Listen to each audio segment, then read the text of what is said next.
In today's video, I'm going to be reviewing another pair of Vivo Barefoot shoes, and that is the Tracker Hi FG. As always, I'll be running through a brief description of the characteristics of them, my reasons for buying them, my opinion of them, where I bought them from, and all that kind of good stuff. So let's jump right into it. Hi guys, welcome back to my channel and thanks for joining me. So another minimalist or zero drop shoe review today, and that is of this hiking, walking winter boot that is the Tracker Hi FG by Vivo Barefoot. So without further ado, I bought these from Revivo, which is where I've purchased all of my Vivo Barefoot shoes from. I've explained in several videos in the past that Revivo is basically a sister company to Vivo Barefoot that takes on old lines or old models from the new Vivo Barefoot website, or refurbishes, refreshes and repairs customer returns of shoes that are no longer wearable or no longer wanted. So that's where I bought these from. I paid £100 for these, and these came in at a good grade. So I am going to do a video in the upcoming weeks that has been requested by some of you where I explain Revivo's condition grading. But basically, good grade is the lowest grade, then you'd have great, excellent and never worn. And obviously as you go up, the price increases, therefore making these the cheapest grade that you can buy. So they do match the grade that they came in at, the lowest grade, a good grade. I did a review of the Geo Chelsea last week where I explained that they were also in a good grade condition, but they were in much better condition than these are. So these are an old line or an old model. They now have a Tracker Hi FG2. So this is the older version. I basically bought these in replacement for the standard Tracker FGs that I owned a couple of months ago. I did a video recently where I showed you my updated tour of my barefoot shoe collection basically, and I explained in that video why I'd replaced them, so I won't go into too much detail about that in this video. But yeah, basically I prefer the look, the colour, the style, the design of these. I prefer that the ankle cuff is higher than the standard Tracker FGs. I sold those on eBay and then used the money towards these. So this boot comes in, I think, 3 different colours. I'll pop some photos up on the screen so that you can see those, but this is the dark brown pair.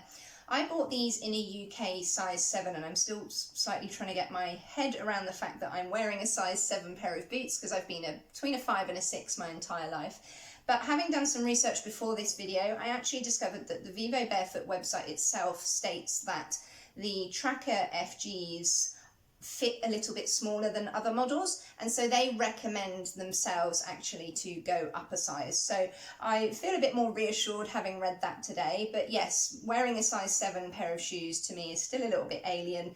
I think that they are a little bit narrower, and like Vivo Barefoot says, they come up a little bit smaller than other designs. So yes, what else? These are a good grade, £100, dark brown, UK size 7. Yes, so these are leather. So this can be a bit controversial because obviously I'm vegan, so it can be a varied sort of opinion on this, but basically I've said in a couple of my previous videos that I am willing to buy leather products if they are secondhand or they've been pre-loved or refurbished basically. So it is a bit of a controversial stance on things, but my point of view is that the entire transition over to barefoot shoes away from conventional shoes was quite a long process. It was quite expensive and quite lengthy in sort of the time it took to get rid of them all and swap them all out and save up the money. So I've made a big lifestyle change for the purpose and the benefit of my health. Also, the other reason is that vegan barefoot shoe options and styles are very limited.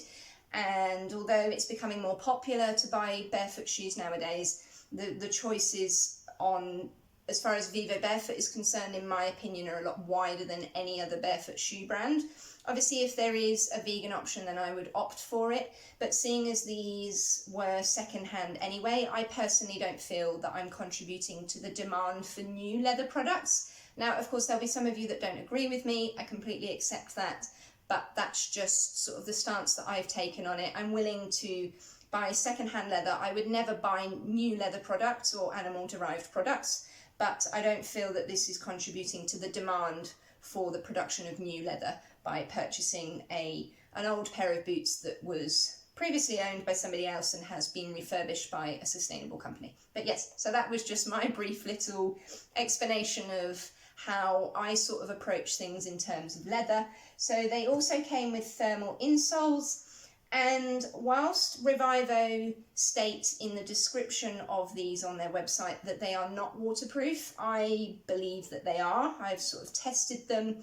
I've noticed that Revivo do that when they sell refurbished boots, and I think it's probably a case of sort of covering their own backs basically, because these have been pre-loved and used by somebody else in the past and then refurbished. I imagine that the waterproofing effect or the guarantee that they're going to be waterproof is not as reliable as when they were purchased new. So I understand in effect why they do it, but all of the boots that I've bought from Revivo, which are all Vivo barefoot boots, they've all been second-hand. I've never had any issues with leaking. I know that originally new these would have been classed as waterproof, so they state that they're winterproof.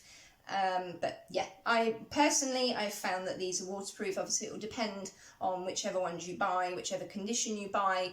Every pair will be completely unique given that they're second-hand. So I think we've pretty much covered everything. £100, good grade condition, dark brown, UK 7, women's UK size 7. They are leather, they came with thermal insoles. They're not classed as waterproof, but I can attest to the fact that they are. They're at least water resistant. I haven't walked in huge torrential rain in them, I guess, yet, but yeah. And these are a replacement for my Tracker FGs. I'm hoping that I did mention that at the start. Yeah, so Vivo's website actually suggests moving up one size as this model fits quite small, so that's even their recommendation, and they are winterproof. So in terms of, just quickly to wrap this video up, the characteristics typically of a barefoot shoe, they have a brilliantly wide toe box, they have zero drop soles, they have thin soles, they're flexible, they're relatively lightweight for such a big boot. I love the addition of the sort of extra ankle cuff here. I think the standard Tracker FGs, that's right, would have, I think, only come up to about there. So you're basically getting this nice big padded cushioned extra bit on top, a couple of centimetres. Yeah, the soles were in great condition as well. Hoping that you can see that. Pretty happy with them. There are quite a few blemishes. You can see where they've been re-glued. You can see that they've been well worn. There is a slight sort of separation in one of these seals, which I'm a bit disappointed about, but yes, in terms of, I mean, even though they were a good grade and the lowest sort of grade of conditioning, you still want to be investing your money wisely, because it's not like £100 is cheap either. But yeah, I'm happy with the condition, I'm happy with the fit, the size, the style, the design, the look. Yes, this is my new pair of winter boots, hiking boots, walking boots, and yeah, I'm really happy with them. So there we go, that's the end of the video. I hope that you found it helpful. If you did enjoy it, please make sure to give it a thumbs up, and as always, click that subscribe button if you haven't already. Your support really means the world to me as a small content creator. A lot of work goes into making these videos, so I'm grateful to each and every one of you that tunes in and that is part of this little community. Let me know in the comments section down below if there's anything else that you'd like to know, or if you have any advice for me, or if you have anything you want to share about your own barefoot shoe journey, or any questions. I love chatting to you, and I try to get back to everybody as quickly as possible. In the meantime, take care and stay safe, and I'll see you soon. Bye.